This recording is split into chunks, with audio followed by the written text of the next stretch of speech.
관대한 삶, 하나님의 마음을 반영하는 길. 누가복음 6장 31절에서 38절 말씀. 주라 그리하면 너희에게 줄 것이요 너희가 헤아리는 그 헤아림으로 너희도 헤아림을 도로 받을 것이니라. 누가복음 6장 38절. 관대함을 경험한 한 여성의 이야기. 어느 날 리디아라는 여성이 뜻밖의 선물을 받았습니다. 익명의 기부자로부터 무려 1만 달러 약 1,300만 원을 송금받은 것입니다. 이 돈을 받은 그녀는 어떻게 사용했을까요? 많은 사람들이 자신을 위해 사용할 것이라 생각했지만 리디아는 대부분을 주변 사람들에게 나누어 주었습니다. 동료들에게 선물하고 가족을 돕고 홍수 피해자들을 위해 기부했습니다. 이것은 단순한 개인적인 선택이 아니었습니다. 한 연구에서 200명의 사람들이 아무 조건 없이 1만 달러를 받았을 때 대부분이 그 돈을 나누어 주었다는 결과가 나왔습니다. 이를 통해 연구자들은 사람은 본능적으로 관대함에 반응하여 다시 관대해진다는 사실을 발견했습니다. 하나님의 관대하심을 본받으라. 이 이야기처럼 사람은 관대함을 경험하면 자연스럽게 관대하게 됩니다. 성경에서도 하나님께서 우리에게 먼저 베푸셨기에 우리도 그렇게 살아야 한다고 말씀하십니다. 누가복음 6장에서 예수님은 우리가 적극적으로 사랑하고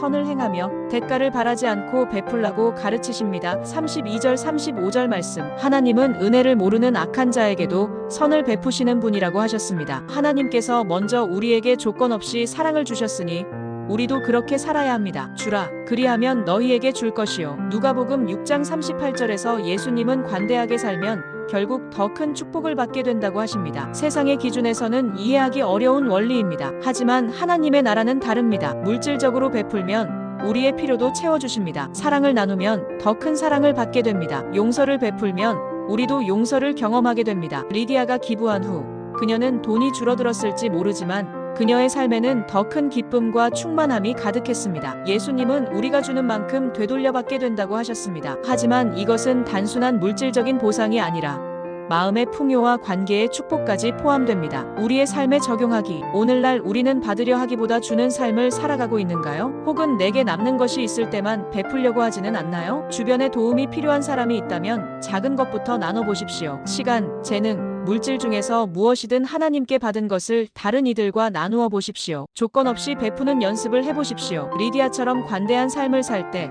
우리는 하나님의 성품을 반영하는 삶을 살아가게 됩니다. 하나님께 받은 사랑과 은혜를 나눌 때 우리는 더 깊은 기쁨과 만족을 경험하게 될 것입니다. 예수님께서는 우리에게 말씀하십니다. 주라 그리하면 너희에게 줄 것이요. 우리는 하나님께 무조건적인 사랑과 은혜를 받은 존재입니다. 그렇다면 이제 우리가 세상 속에서 하나님의 사랑을 흘려보내는 삶을 살아가야 하지 않을까요?